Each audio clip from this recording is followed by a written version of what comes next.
Good evening. I'm Leslie Nielsen, your host for tonight's Back to the Future event on NBC. Join us tonight for a special Friday Night at the Movies presentation, as one of your favorite stars takes you on a little trip. Michael J. Fox takes you back to the fun, back to the laughs, back to the adventure. We're sending you back to the future. This is nuts. It's a very special screening of the all-time family favorite, Back to the Future. And coming up later... Are we back? We're back. An exclusive sneak preview of Back to the Future Part 2. What do you mean we're in the future? October 21st, 2015. Marty, we're gonna be able to see our wedding. Wow. Future. I gotta check this out, Doc. Also, we'll journey behind the scenes for an inside look at the making of both films. Art. Action.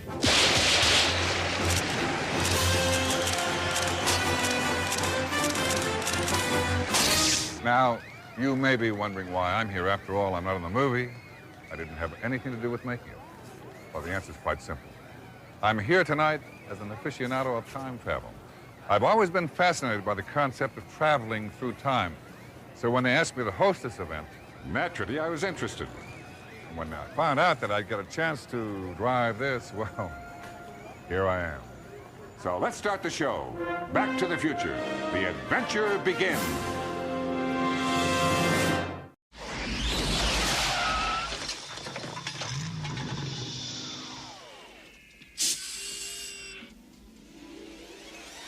Marty,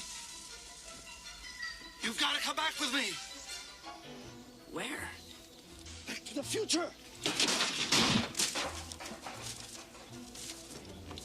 Wait a minute. What are you doing, Doc? I need fuel. Go ahead, quick, get in the car. No, Doc. I just got here, okay? Jennifer's here. We're gonna take the new truck for a spin. Well, bring her along. This concerns her, too. Wait a minute, Doc. What are you talking about? What happens to us in the future? Do we turn into jerks or something? No, Marty. Both you and Jennifer turn out fine. It's your kids, Marty. Something has got to be done about your kids.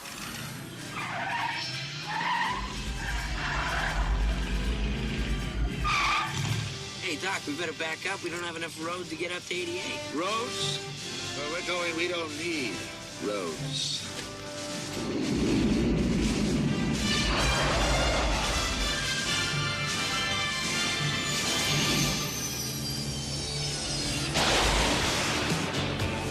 That's what they told us 4 years ago. Are we back? We're back. And finally, it's about to come true in Back to the Future Part 2.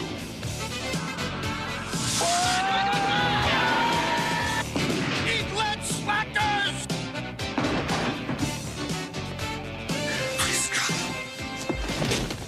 I'm Leslie Nielsen, and welcome to the second part of our show, where we get an advanced peek at some of the scenes from Back to the Future Part 2, and a look behind the scenes at both Back to the Futures. Now, the new second chapter of the Back to the Future saga is a Part 2 in the truest sense of the term. And in the spirit of the old Saturday afternoon serials, Part 2 begins exactly where Part 1 left off. And action! Marty, Back to the Future 2 is actually a continuation of the first movie. you've got to come back with me. Where? Back to the future. Being able to continue the story and being able to press and redefine the definition of the word sequel like it's never been done before, to me, was what I wanted to do. In Back to the Future Part 2, Marty, Doc, and the DeLorean travel 30 years into the future. What do you mean we're in the future? October 21st, 2015. Marty, we're gonna be able to see our wedding. Wow. And even though they're both seasoned time travelers, Doc has to warn Marty about the dangers of the future. The future. Unbelievable. I gotta check this out, Doc. All in good time, Marty. We're on a tight schedule here. Tell me about my future. I mean, I know I make it big, but what do I become, like a rich rock star? Please, Marty, no one should know too much about their own destiny. Right. I am rich, though, right? Ah, but we're getting a little ahead of ourselves. Before we can truly appreciate the future, we should take a closer look at the past. and the creation of Back to the Future Part 1.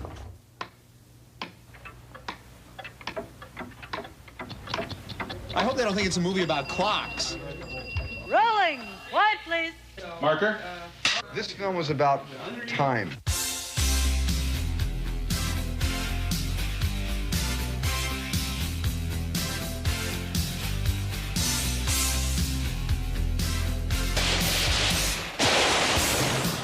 If a machine could actually transport us through the ages of time, all of human history would be ours to visit. The first task facing the makers of Back to the Future was deciding exactly where they would send their young time traveler, Marty McFly. My feeling about making a time travel movie was to, first of all, make a fun adventure. The reason we chose the 1950s was a simple logistics question. Our hero is 17 years old, and he has to go back to the time when his parents were 17 years old, and that just simply put us in the 50s. The second reason was that the 1950s was the birth of American teen culture. That was the first time that the teenager started to rule, and he's ruled ever since. But Marty found himself being more than simply a passive observer in an innocent time. In this film, he actually changes history by becoming part of the birth of rock and roll.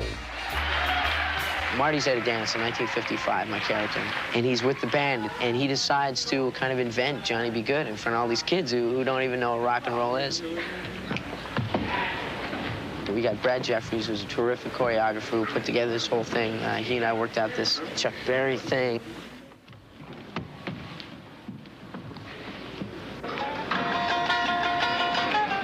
Who knows? Maybe Marty McFly did invent rock and roll.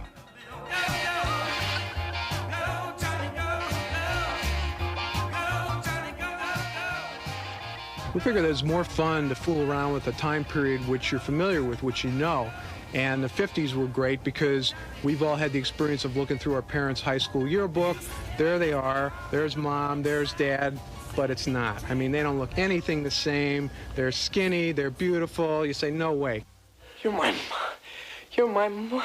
It's like, you know, when you're a kid and your father and your mother tell you the things that they did as a kid, you know, like walking 12 miles to school and doing their homework on a shovel at the, you know, it'd be interesting to go back and see if it were really true. Mark. Action. But people aren't the only things that change over time. Places change too. And in Back to the Future, Hill Valley is itself a character and undergoes some strange transformation. Well, when you walk onto that back lot, it's so perfect, it's so detailed. I mean, so much work has gone into it. It is 1955. I mean, you're there. Everywhere you look, you see the travel store, 10 Days in Cuba, you see the cars and everything. And it makes it very easy for the actor. Not so easy would be having the same streets and buildings double for Hill Valley, 1985. One of the major elements of the story, even in its earliest incarnation, was to take a place and show what happens to it over a period of 30 years. What happened to everybody's hometown is obviously the same thing. They built the mall out in the boonies, and it killed all the business downtown, and everything changed.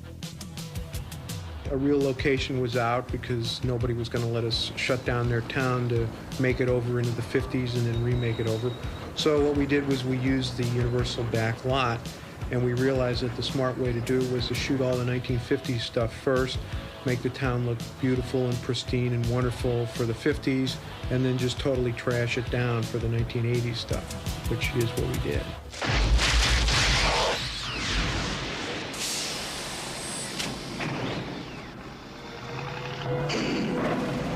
The concept of a town as a character which undergoes change is carried one step further in Back to the Future Part 2.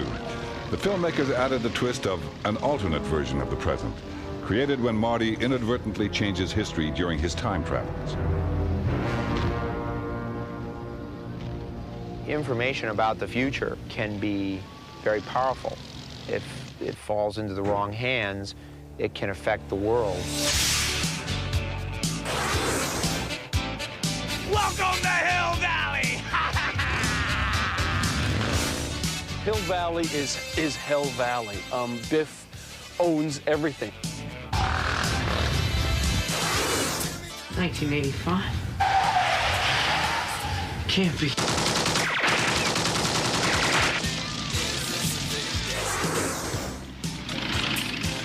what you're really saying is, you know, your future is in your hands. You can make it this way or you can make it that way. It can be good or it can be bad. You don't have to have a time machine. Next, we'll flash ahead to take a look at the future of one time traveler. More like a couple of teenagers, you know? Traveling through time doesn't just mean seeing places change, it means seeing people change too. Now, rather than cast different actors to play the old and the young incarnations of the characters, the filmmakers decided to use prosthetic makeup on their actors to create the illusion of aging.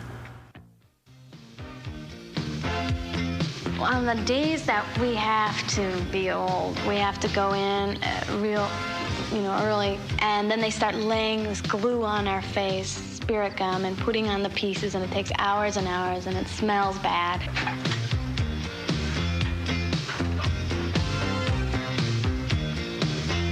And then they start painting it. But by the time they start painting it, you start seeing this, like, living sculpture evolve. When I had my old makeup on, I drove home because my mom was staying with me and walked in the door and said, "Hi, Mom," and she walked out and she went, Look out! When you're traveling through time, you don't age, but everyone else does. Einstein's clock is exactly 1 minute behind mine and still ticking. As far as he's concerned, the trip was instantaneous. That's why his watch is exactly 1 minute behind mine. He skipped over that minute to instantly arrive at this moment in time. Come here. I'll show you how it works. In part one, as Marty traveled through time, he saw Leah Thompson play Lorraine as a broken-down woman of age 47, as a coquettish teenager of 17, and then as a happier, healthier woman of age 47 in the end. In the future, the story requires Leah Thompson to age an additional 30 years to become 77-year-old Grandma Lorraine in the year 2015. Granddad. And after Marty changes history, he finds a rather altered version of Lorraine who's had some adjustments. Mom?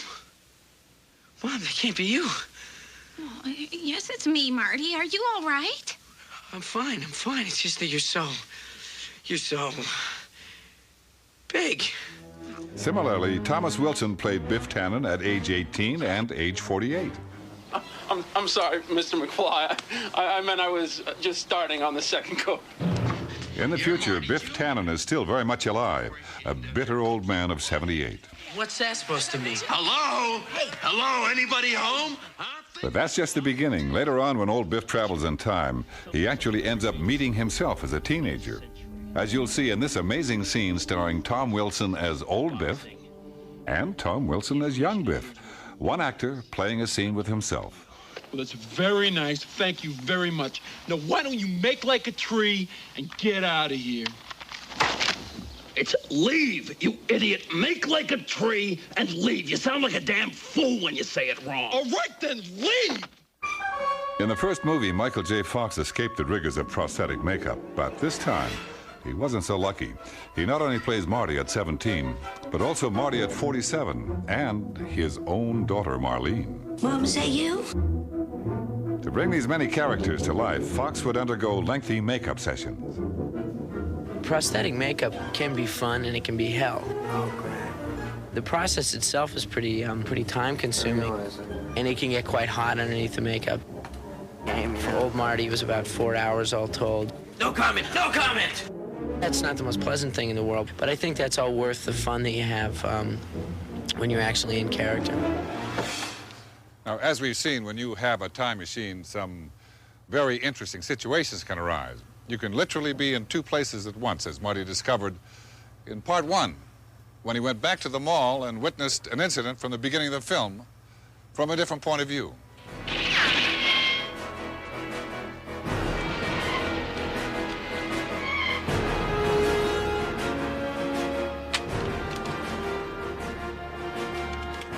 Now, this concept, which is known as the duplication paradox, is expanded upon in the sequel when both Doc and Marty have to return to the year 1955, right back into the same events that they experienced in their first adventure. But let's let Dr. Emmett Brown explain it. There are now two of me here, and there are two of you here. The other me is the Dr. Emmett Brown from 1955. 1955. The other me that helps the other you get back to 1985. Remember the lightning bolt at the clock tower? Yeah. That event doesn't happen until tonight, so you must be very careful not to run into your other self. Two Martys and two Doc Browns intertwined with themselves back into the 1950s. That's really wild.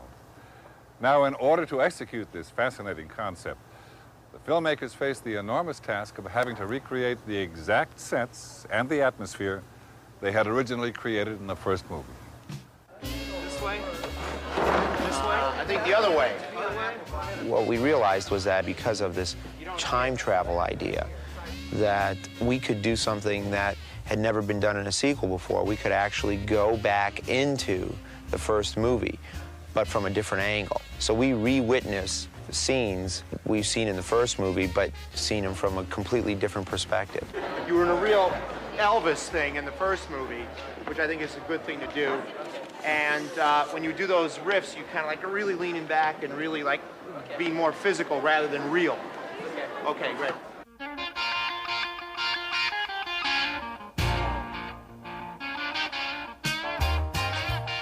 The good thing about a sequel situation is you have this great experience, and then like 5 years later they go, let's do it again.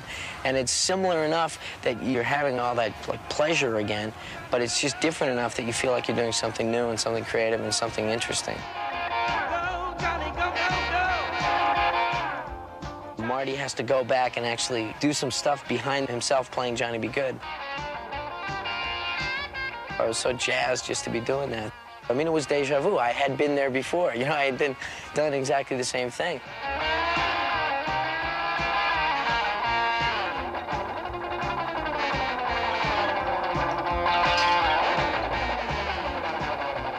I remember the first time doing that rock and roll stuff, I didn't think about it as much as this time, you know, when I kind of doing the thing, and I said, oh, yeah, and this is where I just threw myself on my knees and slid across the stage and did it and went, what the? How did I do that? Action! One of the great parts of doing this film is the physical side of it. I love action. I love it when I do something and, you know, I can hear somebody go, well, they're not going to let him do that, are they? And I'm like, hey, they can't stop me from doing it. There's never a scene where I'm not, you know, running, jumping, flying, screaming, reacting. I mean, it's just one thing after another. Coming up next, we'll hear more from Michael J. Fox. We'll take a closer look at the DeLorean time machine, and we'll have another exciting look at the year 2015. We've met most of the characters in the Back to the Future saga, but there's another very important one that we've left out. It's this one, the DeLorean time machine. But originally, it wasn't going to be an automobile. The time machine went through a lot of variations, and we changed it quite a few times. Refrigerator, we thought of at one point. You know, it was made out of an old refrigerator. You had to, you know, get in, close yourself. But then we thought maybe kids would start locking themselves in refrigerators. It would not be a household appliance that would send Marty back to 1955. Back to the Future's time machine would be unlike any before seen on film. There would be the usual high-tech gadgetry associated with such a device, but it would be housed in something that's a part of our everyday life, a car.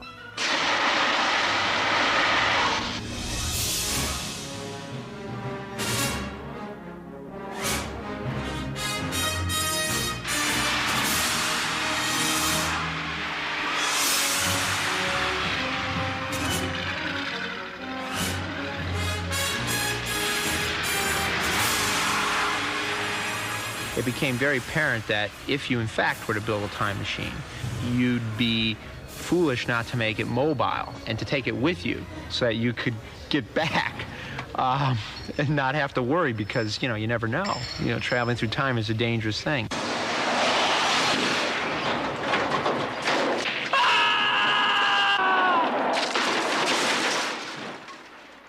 In the first Back to the Future, the DeLorean was really just a 1985 automobile with a high-tech twist. But in Back to the Future Part 2, creating a believable vehicle of the year 2015 proved far trickier.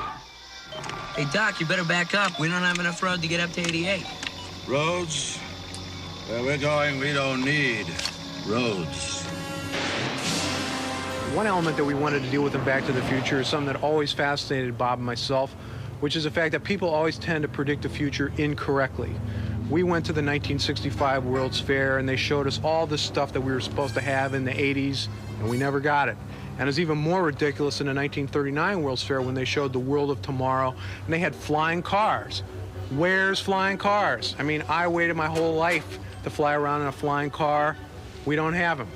Back to the Future, we finally get one. The filmmakers experimented with several different ways to make the DeLorean fly. Go! It was not a simple task.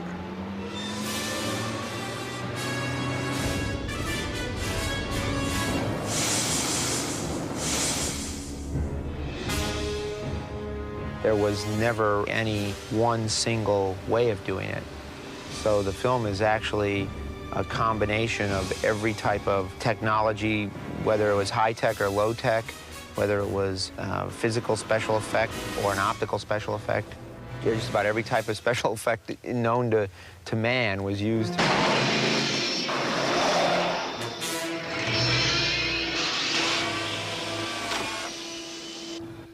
The 1.21 gigawatts of electricity to travel through time are provided by Mr. Fusion here, the power source of the future. It converts matter into energy. It could be garbage, any kind of matter. It could even be my watch. The future. Where does it come from? How do you create the future? Oh, come on now, really. The first thing we decided was that, the future wasn't going to be Orwellian. We tried to just project what we thought might happen in 35 years from now as best we could, but mainly making it fun from a pop culture standpoint. This is cool. We, in a sense, had to get everybody to get past the images that came from Blade Runner, smoke and the chrome and everything. And I just felt that it was important that we be as detailed as they were, but that we convey a different tone.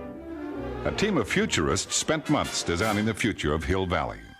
We wanted to take what you knew about Hill Valley from the first movie and just go further and push those same ideas further, because that's what becomes fun. I think a lot of times in film representations of the future, it tends to be kind of evil and foreboding and, kind of negative. But if it was like it's presented here, it'd actually be okay. The future's an okay place. All right, here we go. Mark. And after 2 years in the making, And action! Marty came face to face with the future.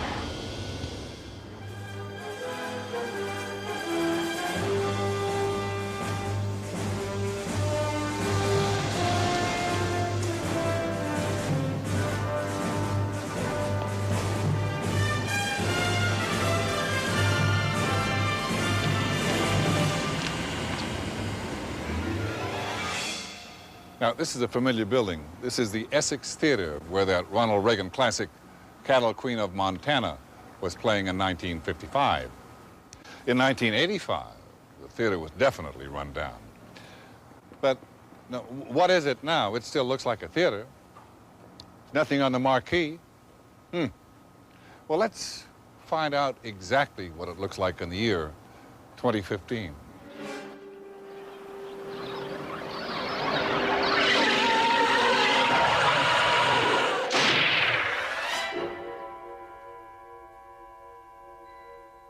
Shark still looks fake. In the first Back to the Future, the past was constantly connected with the present. And in part 2, the future is added to the equation. Or, as the saying goes, the more things change, the more they stay the same. All right, punk. Now I'm gonna... Whoa, Biff. What's that?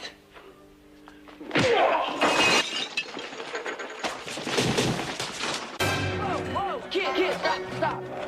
Hey. I'll get it back to you, all right? In Back to the Future, Marty was in need of a quick getaway. Wow, look at him go! Action! And in the future, Marty finds out that things haven't changed that much. Hey, little girl, listen. I need to borrow your hoverboard. A hoverboard is a board that hovers on magnetic energy, and it works just like a skateboard, except it doesn't have any wheels, and you don't have to have any pavement to hover on. And they've been around for years. It's just that parents groups have not let the toy manufacturers make them, and we got our hands on some, and we put them in the movie. And the bad guys come out, and they have like these, super modified, death boards, and they, set out after him, and he doesn't really realize the laws that apply to hoverboarding.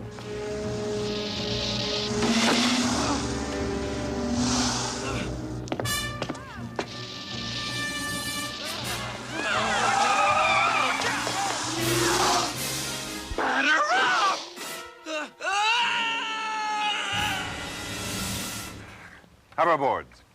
Pretty amazing technology. With one of these, I bet you could really go places. Let's try it. Maybe it only works in the future. Well, that's where I'm going. Back to the future. See you in the movie.